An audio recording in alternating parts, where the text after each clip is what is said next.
आज हम इस क्वेश्चन को करते हैं। ये पिछली बार किया था, आपको बताया था कि ऐसे करना है। इसका सोल्यूशन करते हैं कि इस लाइन की पोलर लाइन बताओ।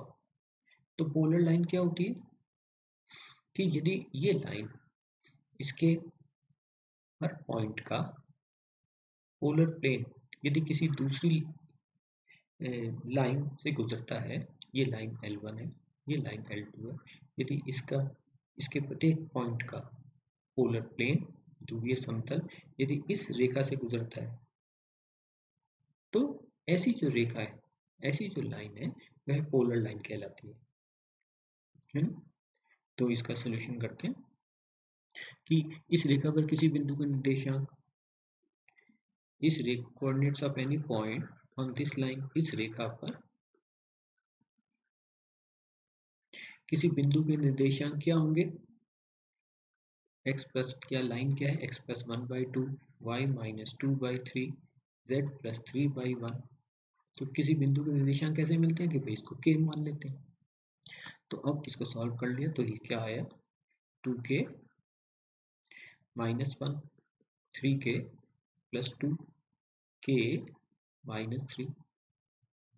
इसको चलो a मान लिया। अब a का ध्रुवीय समतल क्या होगा, a का पोलर प्लेन क्या होगा,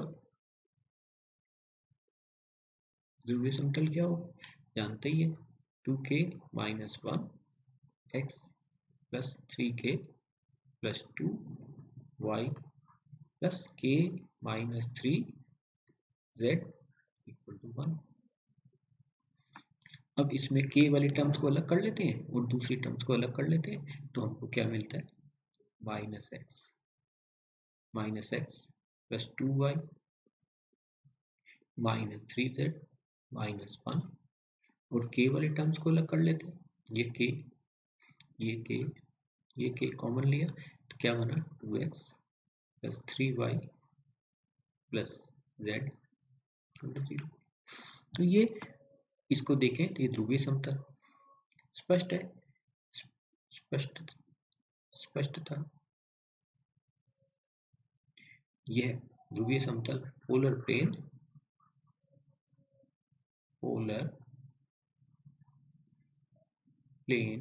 ध्रुवीय समतल रेखा, कौन सी रेखा, ये minus x plus 2y minus 3z minus 1 equal to 0, 2x plus 3y plus z equal to 0 से गुजरता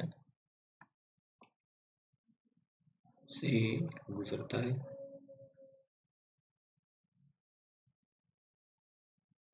तो ये जो है ये किसको व्यक्त करता है, अतः यह स्टार किसको व्यक्त करता है, लाइन को रिप्रेजेंट करता है, लाइन को व्यक्त करता है।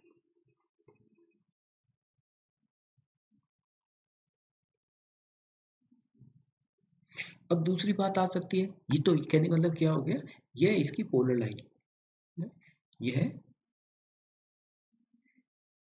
दी रेखा की, दी लाइन की पोलर लाइन है। अब अगर कहे आपको कि इसको सिमेट्रिकल फॉर्म में बदलो, सिमेट्रिकल फॉर्म जानते हो ना, अगर कहे आपको कि इसको इस रूप में लिखो,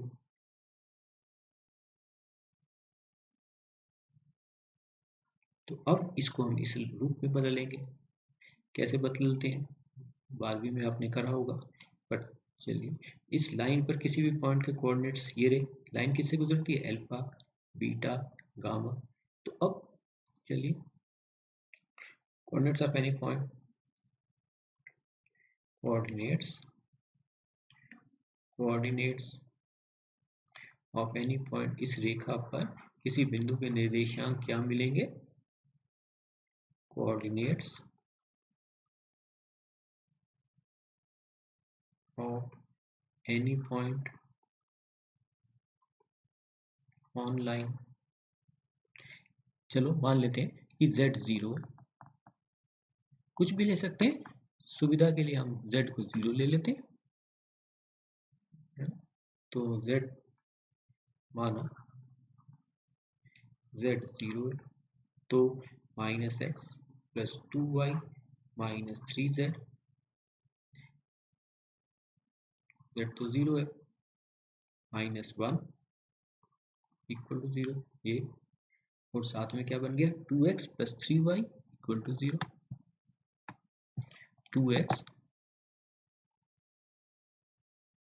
2x plus 3y, 2x plus 3y equal to 0। अब इन दोनों को x और y के लिए हल कर लेते हैं। तो x और y के लिए हल करें तो इसको 2 से मल्टीप्लाई करें और जोड़ देते हैं, 2 से मल्टीप्लाई करते हैं इसको तो क्या हो गया माइनस 2x प्लस 2 से मल्टीप्लाई कर रहे हैं 4y minus 2 equal to 0, add कर दिया तो ये कट गया, 4y plus 3y 7y minus 2 equal to 0, तो y किसके बराबर हो गया 2/7। अब x 2x किसके बराबर, इससे 2x किस प्लस 3y 0 के बराबर है, तो 2x किसके बराबर हो गया माइनस 3y, तो ये कितना हो गया माइनस 6/7, तो x किसके बराबर हो गया माइनस 3/7। तो ये आ गया कोऑर्डिनेट्स हमारे किसी इस रेखा पर किसी बिंदु के निर्देशांक क्या बन गए माइनस 3/7, 2/7 और 0। अब मान लेते हैं कि let l m n be direction ratios या डायरेक्शन कोसाइन जैसी भी है लाइन। अब ये लाइन क्या है, ये रहा एक समतल, ये रहा कोई दूसरा समतल,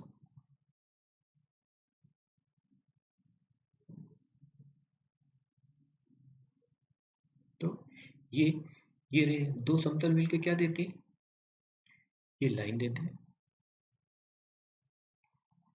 ये रही line,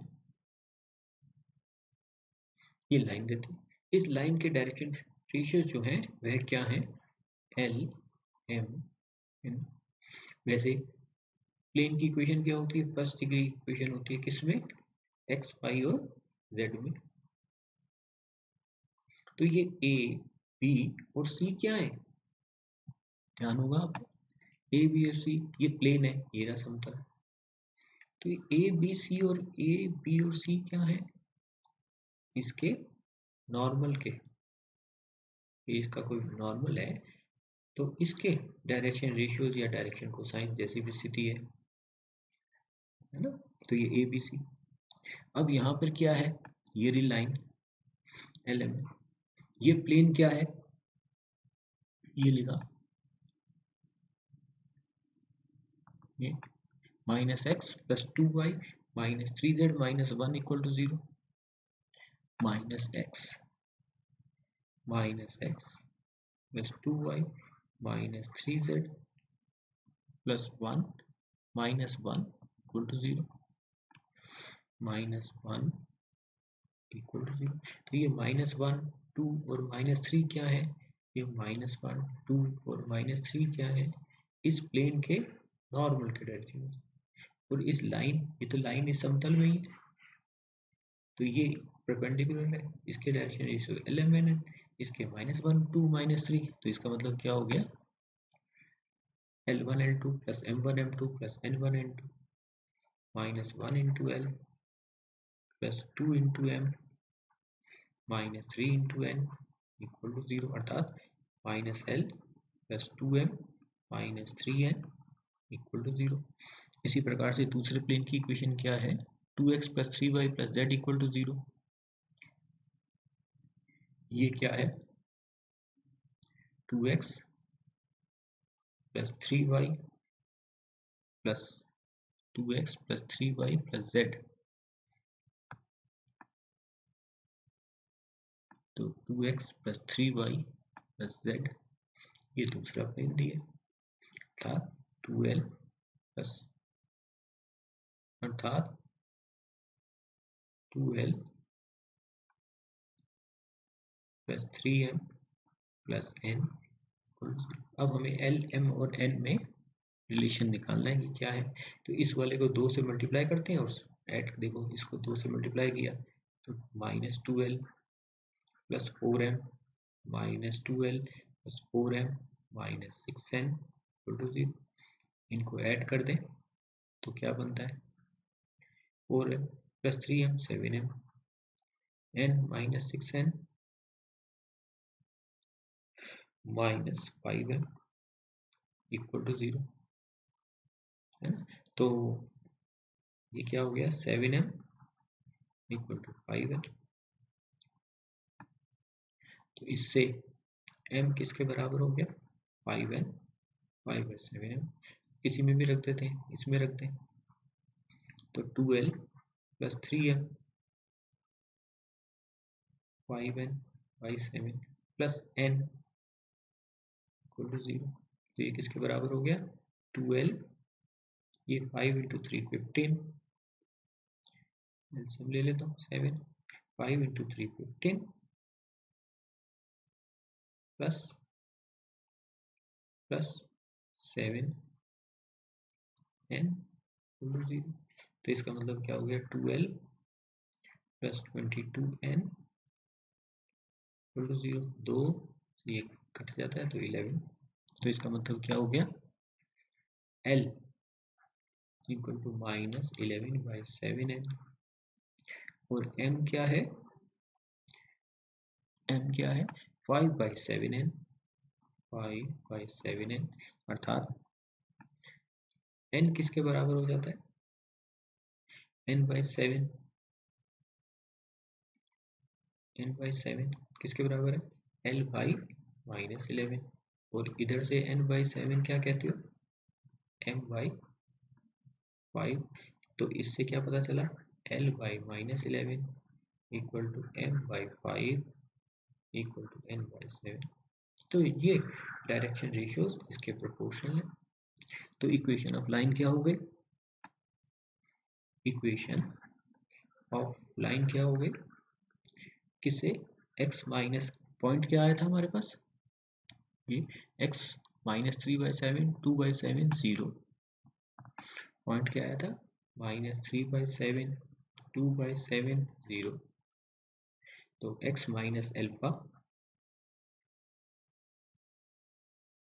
y minus beta z minus gamma by -11 5 7। ये अगर कहो तो ये इसको भी लिख सकते हैं, एलसीएम ले लिया तो ये क्या बन गया 7x plus 3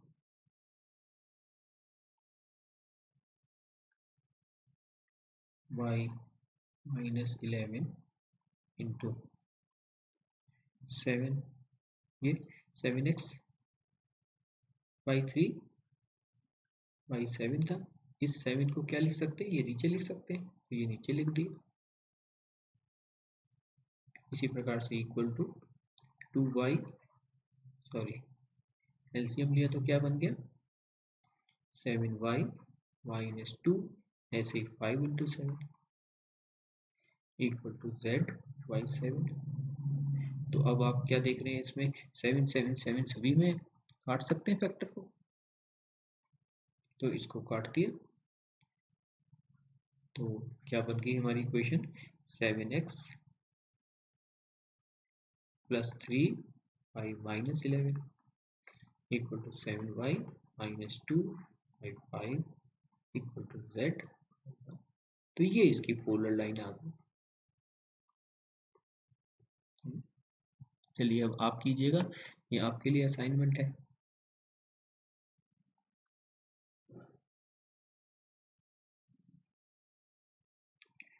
find polar line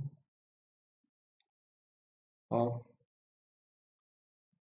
line x/2 equal to y minus 1/3 x/2 y minus 1/3 equal to z plus 3/4 with respect to sphere x square plus y square plus z square equal to 1। ठीक है, हम आज के बात करते हैं angle between two spheres. Angle between two spheres, ये दो स्फीयर्स जो स्फीयर से काटते हैं एक दूसरे को, तो उनके बीच एंगल क्या होगा। जैसे मान लीजिए ये रहा एक स्फीयर, ये रहा दूसरा स्फीयर, तो इनके बीच एंगल क्या होगा। तो एंगल, ये जो कॉमन पॉइंट है, यह जो कॉमन पॉइंट है, ये इसके इस पर जो स्पर्श समतल अगर खींचे तो उनके बीच का जो एंगल है वह इन स्फीयर्स के बीच का एंगल कहलाएगा। इन गोलों के बीच का एंगल क्या होगा। इस कॉमन पॉइंट पर ये स्पर्श समतल खींचा, इस गोले को ये खींचते, ये इस स्फीयर को टेंजेंट प्लेन खींचते, ये खींचा इसको, यहाँ पे टेंजेंट प्लेन खींचा, ये टेंजेंट प्लेन है। और ऐसे ही दूसरे वाले गोले को इस पॉइंट पर अगर टेंजेंट प्लेन ड्रॉ करें, इस वाले गोले को, इस गोले का इस पॉइंट पर टेंजेंट प्लेन कैसा होगा, ऐसा। तो इन टेंजेंट प्लेन्स के बीच का जो एंगल होगा, ये जो दो टेंजेंट प्लेन्स हैं उनके बीच का जो एंगल है वह गोलों के बीच, दो गोले के बीच का एंगल कहलाता है। तो एंगल बिटवीन टू स्फीयर्स क्या है। Angle between two spheres is the angle between their tangent planes, between their tangent planes at common point। ये जो कॉमन पॉइंट है जहाँ पे ये दोनों गोले एक दूसरे को काटते हैं, उन पर जो स्पर्श समतल के बीच का जो एंगल होगा वह इन गोलों के बीच का एंगल कहलाएगा, है ना। अब ये हमने पहले पढ़ा था, दो प्लेन्स के बीच का एंगल क्या होता है। दो प्लेन्स के बीच का एंगल क्या होता है, ये पढ़ा हुआ है हमने कि दो प्लेन्स के बीच का एंगल क्या होता है। ये एक प्लेन है, ये दूसरा प्लेन है, इनके बीच का एंगल क्या होता है। इनके जो नॉर्मल्स हैं उनके बीच का एंगल, दो प्लेन्स के बीच का एंगल क्या होता है। दो प्लेन्स के बीच का एंगल उनके जो नॉर्मल्स हैं, उनके जो अभिलंब हैं, उनके बीच के कोण किस बराबर होते हैं। Angle between two planes is the angle between their tangents, है ना। सॉरी, नॉर्मल, कि इस प्लेन के जो नॉर्मल है, जो इस प्लेन के जो अभिलंब है, उनके बीच का कोण इन टेन प्लेन्स के बीच का एंगल कहलाता है। तो यहाँ पर हमारे पास क्या है, एक सर्कल, एक स्फीयर दिया, एक ये स्फीयर दिया। अब इनके बीच का हमको एंगल निकालना है।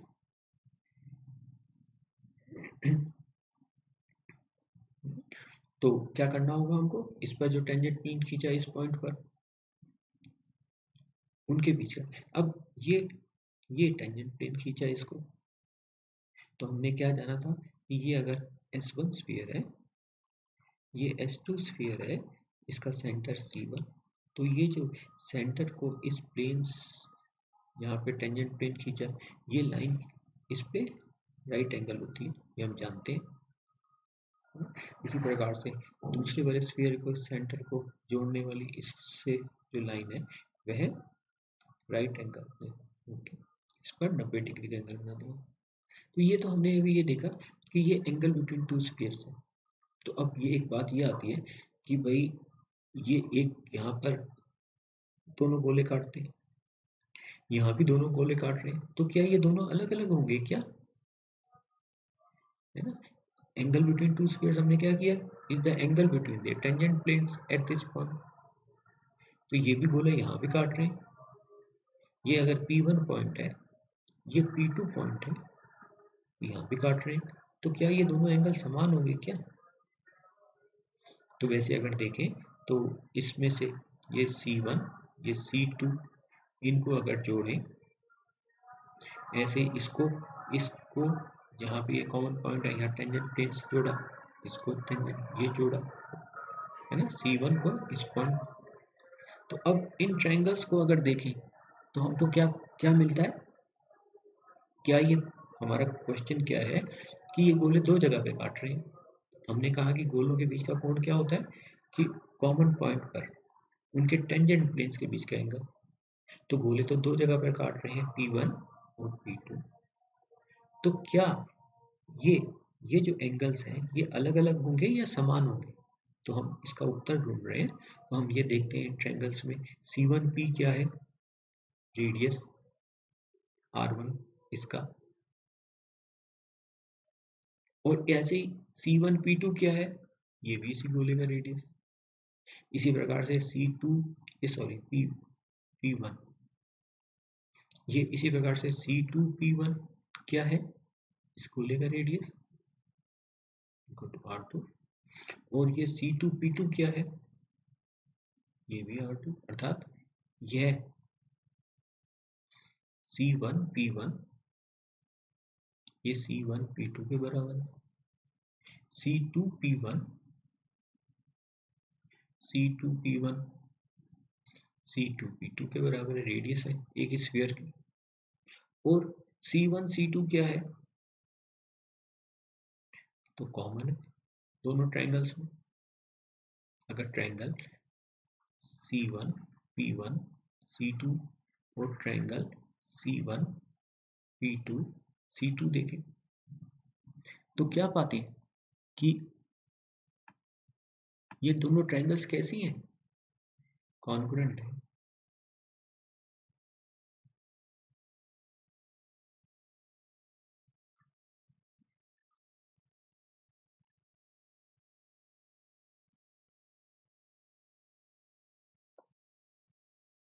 दोनों ट्रायंगल्स कॉन्ग्रुएंट है। तो इससे हमको क्या मिला, इसका मतलब ये जो एंगल P1 एंगल P2 के समान होगा। अर्थात ऐसा नहीं है कि ये एंगल कुछ और हो जाएगा और ये यहाँ पे स्पर्श समतलों के बीच का कोण कुछ और हो जाएगा, ये समान ही है। अब ये देखते हैं कि कंडीशन ये दोनों गोले 90 डिग्री पर एक दूसरे को कब काटेंगे। यदि गोले एक दूसरे को 90 डिग्री पर काटते हैं तो ऐसे गोलों को क्या कहते हैं कि ऑर्थोगोनली कट करते हैं, है ना। यदि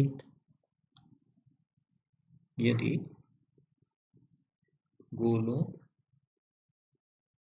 यदि गोलों स्फीयर्स के बीच यदि गोलों का प्रतिच्छेद कोण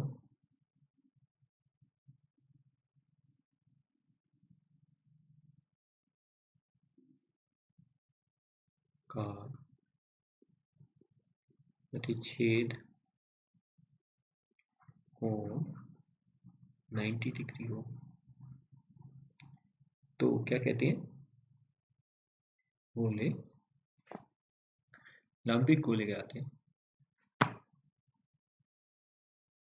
तो ऐसे गोले को क्या कहते हैं, तो गोले क्या कहलाते हैं,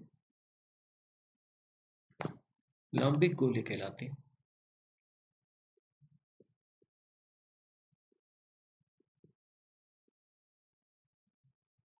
तो गोले लंबिक गोले कहलाते हैं, ऑर्थोगोनल स्फीयर्स कहते हैं।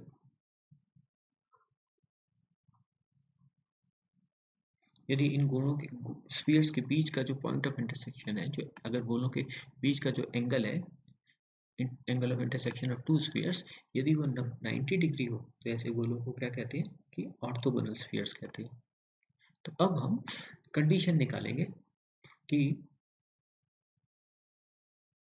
Condition of orthogonality of to spheres, कि दो गोले के बीच का कोण 90 डिग्री होगा, इसका प्रतिबंध निकालिए, इसकी कंडीशन निकालिए, है ना। तो गोला चलो मान लेते हैं, एक गोला ये रहा हमारा x1 का x square plus y square plus z square plus 2u1x plus 2v1y plus 2w1z plus d1 equal to 0। S2 जो है वह है x square plus y square plus z square plus 2u2x plus 2v2y plus 2w2z plus d2 equal to 0। अब इनके बीच का जो angle है वह, यह जो एंगल है वह क्या है, यह एंगल 90 डिग्री है। दो स्फीयर्स के बीच का, दो गोलों के बीच का कोण 90 डिग्री है। ये रहा हमारा एक गोला, ये रहा हमारा दूसरा गोला। इनके बीच का जो एंगल है वह क्या है, एक दूसरे को 90 डिग्री को कट करते हैं, अर्थात ये वाला जो एंगल है वह कितना हो गया, 90 डिग्री हो गया। ये क्या है, C1 P1 C2, ये एक गोले का सेंटर है। अब ये राइट एंगल ट्रायंगल बन गए। ये P1 पे एक पॉइंट C1, एक पॉइंट C2, तो ये राइट एंगल, तो इसका मतलब क्या हो गया, C1 P1 का स्क्वायर प्लस C2 P1 का square equal to C1 C2 का स्क्वायर, अर्थात R1 का स्क्वायर प्लस R2 का स्क्वायर इक्वल टू ये दोनों गोलों के केंद्र के बीच की दूरी। तो अब इस पहले वाले स्फीयर का, इस स्फीयर का सेंटर क्या है, इस स्फीयर का सेंटर क्या है, सेंटर C1 मान लेते हैं, क्या हो जाएगा, minus U1 minus V1 minus W1। इसका रेडियस क्या हो जाएगा, जानते ही हो, इसका स्क्वायर प्लस इसका स्क्वायर प्लस इसका square, U square plus V square plus W square minus D1। ऐसे ही C2 लिखो, C2 क्या हो जाएगा, minus U2 minus V2 minus W2 equal to ये, और इसका रेडियस क्या हो जाएगा, ये U1 का स्क्वायर प्लस V1 का स्क्वायर, U2 का स्क्वायर प्लस V2 का स्क्वायर प्लस W2 का स्क्वायर माइनस D2। तो अब इसमें रख देते हैं, ये R1 का स्क्वायर प्लस R2 का स्क्वायर क्या हो गया, U1 का स्क्वायर प्लस V1 का स्क्वायर प्लस W1 का स्क्वायर माइनस D1। इसी प्रकार से प्लस U2 का स्क्वायर प्लस V2 का स्क्वायर प्लस W2 का स्क्वायर माइनस D2। दो गोलों के केंद्र के बीच की दूरी क्या हो जाएगी, U1 माइनस U2 का square plus V1 minus V2 का square plus W1 minus W2 का स्क्वायर। तो इसको सिंप्लीफाई करें तो क्या आ जाएगा, ये इक्वल टू U1 का स्क्वायर प्लस U2 का स्क्वायर माइनस 2U1 U2। इसी प्रकार से V1 का स्क्वायर प्लस V2 का square minus 2V1 V2 plus W1 का स्क्वायर प्लस W2 का स्क्वायर माइनस 2W1 W2। तो अब इसको देखने से क्या पता चलता है, ये U1 का स्क्वायर V1 का स्क्वायर W1 का स्क्वायर V1 का स्क्वायर W1 का स्क्वायर। इसी प्रकार से ये U2 V2 का स्क्वायर W2 का स्क्वायर फिर कट जाएंगे सब इससे। तो क्या बच गया हमारे पास, minus D1 minus D2 equal to minus 2U1 U2 minus 2V1 V2 minus 2W1 W2। ये माइनस माइनस फिर कट जाता। तो क्या बन गया हमारे पास, 2 शर्त क्या आ गई, दो गोलों के बीच का कोण 90 डिग्री होगा, 2U1 U2 plus 2V1 V2 plus 2W1 W2 equal to D1 plus D2। तो ये कंडीशन आ गई हमारे पास। कि दो गोलों के बीच का कोण जो होगा वह 90 डिग्री होगा, या दो स्फीयर्स जो है वह ऑर्थोगोनली कट करेंगे, है ना। To spheres will cut orthogonally if, ये वाली बात सही है। आज के लिए इतना ही बहुत है। थैंक्स।